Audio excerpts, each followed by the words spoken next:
샬롬. 사랑하고 축복합니다.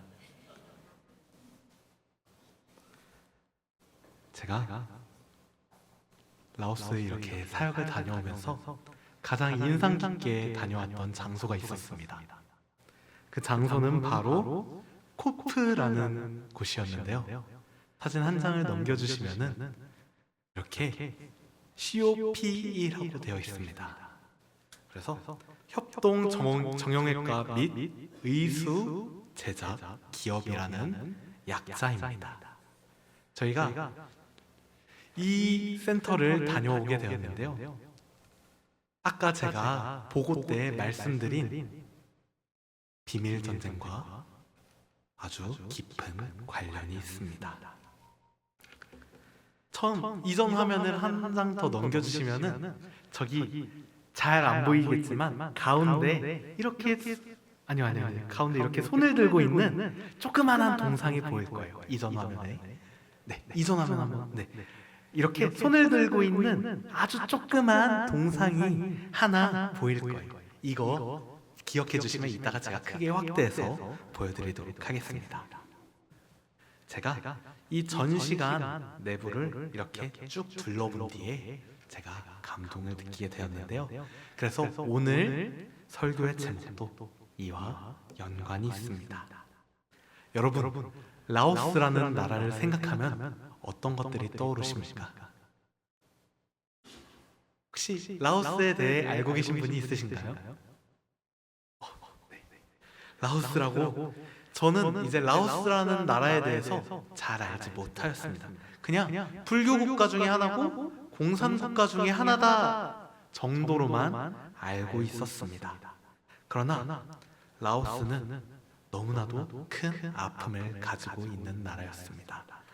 라오스는 비밀 전쟁이라는 그 아픔을 겪었는데 그 아픔 속에 너무나도 충격적인 제가 사실을 하나 알게 되었습니다. 사진으로 돌아가 주시면은 라오스는 세계에서 가장 많이 1인당 가장 많이 폭격을 당한 나라였습니다.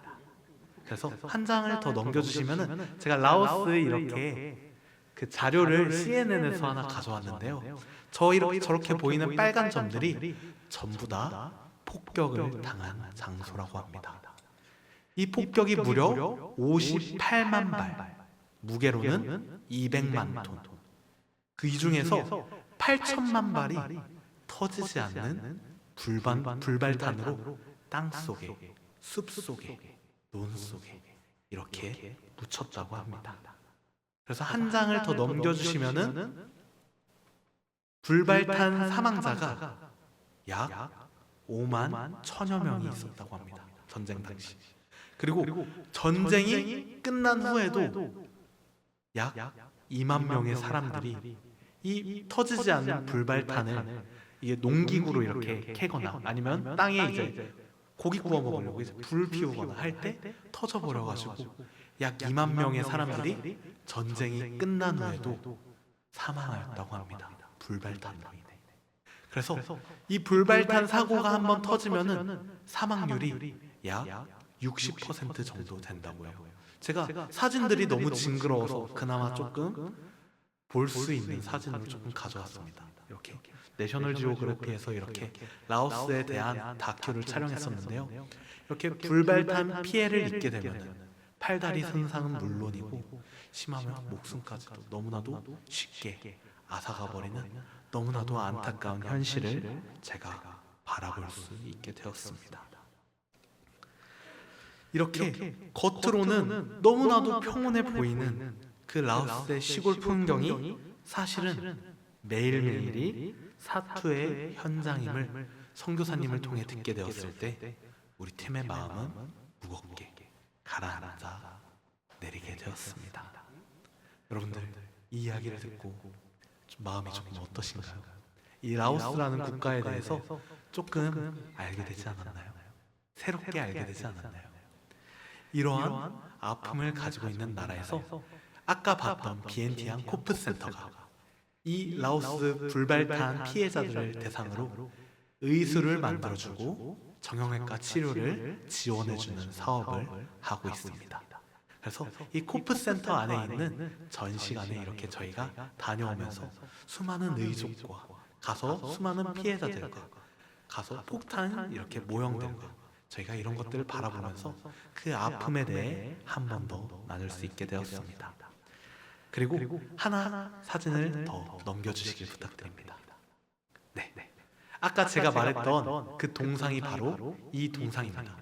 저희가 아무것도 모르고 딱 처음 갔을 때 이 동상을 보고 제가 느낀 딱 소감이 엄마랑 아이가 되게 반갑게 손을 흔들고 있다, 이렇게 바라봤습니다. 여러분들 어떻게 보이시나요? 그렇게 보이시지 않나요? 아무것도 모른다고 가정했을 때 이 사진을 바라봤을 때 그 딱 입구에 있어요. 입구에 딱 이렇게 손을 흔들고 아이랑 같이 손을 흔들고 이렇게 있는 조형물이 있어요. 그래서 되게 막 조각상이 되게 반갑게 잘 만들어놨다, 되게 이쁘게 되게 느낌있게 만들어놨다, 그냥 처음에 이런 생각만 가지고 이렇게 전시관에 들어가게 되었습니다. 그래서 저 뒤쪽에 보이는 후문으로 전시를 다 끝나면은 후문으로 나오게 되어 있는데요, 후문으로 나오게 되면은 다른 관점으로 저 동상을 바라보게 됩니다. 사진을 한 장 더 넘겨주시면은 어떠신가요? 제가 저렇게 파랗게 동그라미를 쳐놨는데 저게 불발탄입니다. 어떠신가요? 처음에 입구에서 반갑게 손을 흔들고 있는 그 모습으로 보였던 그 동상이 전시를 마치고 옆길로 나와서 보니 누구보다도 처절하게 아이를 살리기 위해 몸부림치는 어머니의 모습으로 보이게 됩니다.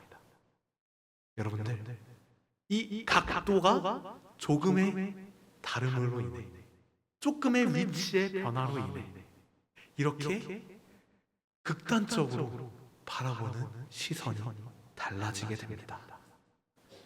어떠신가요? 여러분들의 마음이 조금 더 무거워졌을까요? 저희가 이렇게 라오스에 딱 도착을 하게 되면서 되게 관점이 많이 바뀌었어요. 저는 세상을 바라보는 관점이 또 한 번 더 크게 뒤바뀌는 그러한 경험을 하고 왔습니다. 저희가 사역했던 장소는 비엔티안 드림 스쿨이었습니다. 이 학교는 수도인 비엔티안에 위치해 있지만 우리 기준으로는 영락없는 깡 시골의 모습이었습니다. 뭐 대천이 시골이라고 하는데 대천은 저기 라오스 비엔티안에 비하면은 최첨단 도시예요. 이렇게 막 비웃으시는 분들이 계시는데 그 정도로 정말 도로가 포장된 곳도 많이 없고 막 건물은 진짜 허름한 건물들이고 막 그 라오스 특유의 붉은색 모래가 막 휘날려요. 막 이렇게 사진을 한 장 더 넘겨주시면은 저희 아이들이 이 비엔티안, 이 라오스라는 곳을 가서 심지어 저기 뒤에 보이는 건물이 학교고 그 앞에 막 소가 돌아다닙니다. 이 정도로 시골의 모습을 가지고 있었어요. 그런데 저희가 갔던 장소가 한국으로 따지면은 서울 한복판이라는 곳입니다. 서울 한복판에 돈을 가지고 있는 장애 아들의 부모들이 보내는 학교였어요. 그런데 아까도 말씀드렸다시피 이 동남아의 유일한 내륙 국가입니다. 그래서 공업품들이 너무 비싸서 저렇게 건물을 짓는데도 자재들이 너무 비싸서 건물을 온전히 짓기도 힘들고 땅에 도로를 깔기도 힘든 그 척박한 환경에서 이렇게 저희가 최첨단 도시의 모습을 보고 있다는 것입니다. 우리 아이들이 얼마나 새로운 경험을 하였겠습니까? 도시에서의 안락함, 그리고 24시간 불이 꺼지지 않는 그 편의점과 깨끗한 화장실에 익숙했던 우리 청소년부 아이들이 이곳은 생전 처음 겪어보는 낯선 환경이었을 것입니다. 저희가 숙소를 고를 때도 정말이지 최선을 다해서 깔끔하고 괜찮은 숙소를 골랐었습니다. 그런데 아까 여러분들도 영상에서 얼핏 보셨듯이 그 막 2층 침대 있고 막 이렇게 그 비좁은 장소가 저희가 찾은 정말로 좋은 숙소였습니다. 그러면 다른 숙소는 어쩌겠습니까? 이렇듯 정말로 그 침대 하나 구하기 힘들어서, 그 건물 하나 올리기 힘들어서 이렇게 좀 비루하고 이렇게 낯설고 힘든 환경 가운데 아이들이 하루아침에 딱 비행기에서 내리자마자 문화적인 충격을 받았다는 것입니다. 먼지 날리는 길, 뜨거운 떼학볕, 그리고 불편한 잠자리까지. 처음에 아이들의 표정에서 그 당혹함이 너무나도 보였어요. 그래가지고 전도사님, 저희 진짜 해요? 라는 이 질문을 제가 몇 번 받았습니다. 하지만 그 척박한 땅에서 저희는 세상의 안락함보다 더 귀한 것을 발견하기 시작했습니다. 아까 황기하 권사님의 간증에서 그 빛나라는 선생님이 나왔는데, 제가 이 현지 선생님을 아직도 잊지를 못하겠어요. 그 현지 선생님이 되게 젊으세요. 23살밖에 안 된 젊은 선생님인데, 이 선생님이랑 같이 저희 아이들이랑 기도회를 하고 예배를 드린 일이 있었습니다. 그런데 이 예배 시간 내내 선생님이 고개를 제대로 못 드는 거예요. 그리고 예배가 끝난 후에 한참이나 그 자리에서 펑펑 우셨다고요. 눈물을 엄청나게 흘렸다고 합니다. 제가 나중에 그 조금 따로 있을 시간이 있어가지고 그 선생님께 물어봤습니다. 혹시 그때 어떻게 울게 되셨나요? 이렇게 물어봤는데 그녀의 대답은 제 가슴을 팍 찌르는 듯했습니다. 이 귀한 아이들이, 한국에서 온 이 예쁜 학생들이 아직 예수님을 모른다는 사실이 너무나도 아파서 눈물이 났다고 대답을 했습니다. 우리는 그들을 돕기 위해, 무언가를 가르쳐주기 위해 이렇게 라오스로 떠났다고 생각을 했습니다. 하지만 그곳에서 진정 사랑하는 방법을 아는 것은 현지 빛나 선생님이었습니다. 요한일서 4장 7절과 8절은 이렇게 말씀하고 있습니다.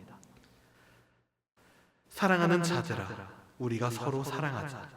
사랑은 하나님께 속한 것이니 사랑하는 자마다 하나님으로부터 나서 하나님을 알고, 사랑하지 아니하는 자는 하나님을 알지 못하나니 이는 하나님은 사랑이심이라. 그녀의 눈물은 인간적인 동정이 아니라 하나님께 속한 본질적인 그 사랑에서 흘러나온 눈물이었습니다. 이윽고 라오스 교회에서의 그 모습은 더욱더 충격적이었습니다. 라오스 예배는 기본적으로 3시간이라고 합니다, 여러분. 예배 시간이 3시간이에요. 우리 아이들이 너무나도 은혜를 많이 받았는지 그 마음이 너무나도 평안해서 이렇게 고개를 숙이고 깊은 잠에 빠졌지만, 그럼에도 불구하고 저는 너무나도 언어가 하나도 들리지 않음에도 너무나도 큰 은혜를 받았어요. 우리 교회 소예배실보다도 그 작은 개척교회를 저희가 갔었습니다. 우리 교회 소예배실 여러분들 한 번씩 보셨죠? 그 소예배실보다도 좁은 공간이라 저희 아이들이 부채춤 연습한 거를 제대로 할 수도 없었어요. 너무 따닥따닥 붙어 있어가지고 제대로 이렇게 부채를 펼치지도 못하는 그 좁은 강단 위에서 사람들이 그 설교를 듣기 위해 매주 90여 명의 사람들이 모인다고 합니다. 그런데 이 교회가 작년에 개척됐습니다. 작년 하반기에 개척이 됐대요. 그 몇 개월이 채 되지 않는 그 새로운 개척교회에 사람들이 복음에 목말라서 그 교회로 90명이나 되는 사람들이 모인다고 합니다. 그런데 제가 앞서 보고 때 설명드렸다시피 라오스라는 국가는 믿음을 가지려면 정말 목숨을 걸어야 되는 나라입니다. 내가 그 말씀을 듣기 위해서, 내가 믿음을 가지기 위해서 내가 사람들로부터 받는 그 무시와 차별과 핍박을 참아내면서까지 교회를 나가서 예배를 드려야 된다는 것이었습니다. 그럼에도 불구하고 그들이 그 자리에 목숨을 걸고 모여 예배를 드리는 이유가 무엇일까요? 오늘 본문 11절 말씀 때문입니다. 사랑하는 자들아, 하나님이 이같이 우리를 사랑하였은즉 우리도 서로 사랑하는 것이 마땅하다. 그들은 이미 하나님께 받은 사랑이 너무나도 크기에 세상의 위협조차 그 사랑을 막을 수 없었던 것이었습니다. 그저 그들은 그 예배 자리에 나가는 것이, 자신의 어려움을 모두 다 내던지고 그 예배 자리로 나가는 것이 마땅했기 때문에 그 예배 자리로 나갔던 것이었습니다. 여러분, 저는 그 라오스 땅에서 행복의 역설을 보게 되었습니다. 여러분, 사진을 보면서 한번 상상해 보십시오. 누군가 기찻길 한복판 위에 식탁을 차려놓고 화려한 음식을 깔아두고 비싼 옷을 입은 채 식사를 즐기고 있다고 생각해 보십시오. 세상 사람들은 저 화려한 식탁을 보고 저 화려한 옷을 보고 부러워할지도 모릅니다. 하지만 저 멀리서 기차가 곧 달려올 그러한 운명이라면 그 화려함이 도대체 무슨 소용이 있겠습니까? 진정한 행복은 더 좋은 음식을 먹는 것이 아니라, 더 좋은 옷을 입는 것이 아니라 그 죽음의 기찻길 위를 탈출하는 것입니다.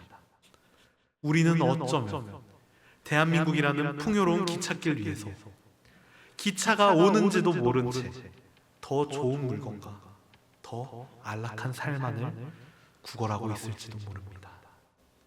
그러나 라오스의 성도들은 비록 가난하고 핍박받지만 이미 죽음의 선로에서 벗어나 영원한 생명의 안전지대에 거하고 있었습니다.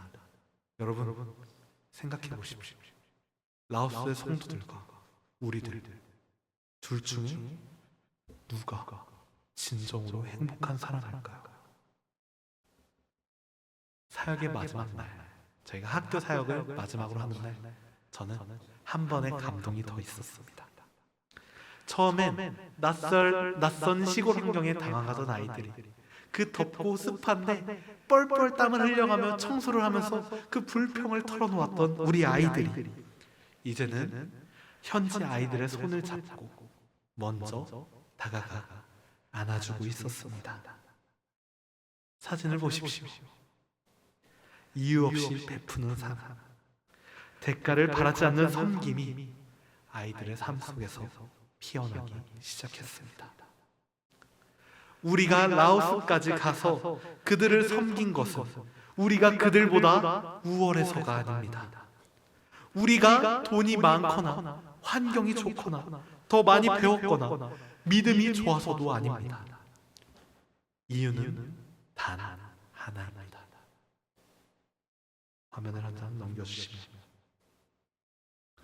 저희가 한 목소리로 같이 합독하도록 하겠습니다. 우리가 사랑함은 그가 먼저 우리를 사랑하였습니다. 아멘. 이유는 단 하나입니다. 우리가 받은 사랑이 먼저 있었기에 그 사랑의 물결이 우리를 라오스로 떠밀었습니다. 그리고 그곳에서 우리는 불쌍한 사람들을 본 것이 아니라 하나님이 지독하게 사랑하시는 보물들을 만나고 왔습니다. 성도 여러분, 우리는 이제 관점을 바꿔야 합니다. 안락함이 행복이라는 관점을 바꾸고 복음이 생명이라는 관점을 가지셔야 합니다. 우리가 라오스에서의 이 뒤바뀐 관점이 이제 보령 땅과 우리 대천 장로교회 그리고 우리 성도 여러분들의 삶 속에서도 이 강력한 복음의 역사가 여러분들 삶 속에 역동하시기를 주님의 이름으로 간절히 소망합니다.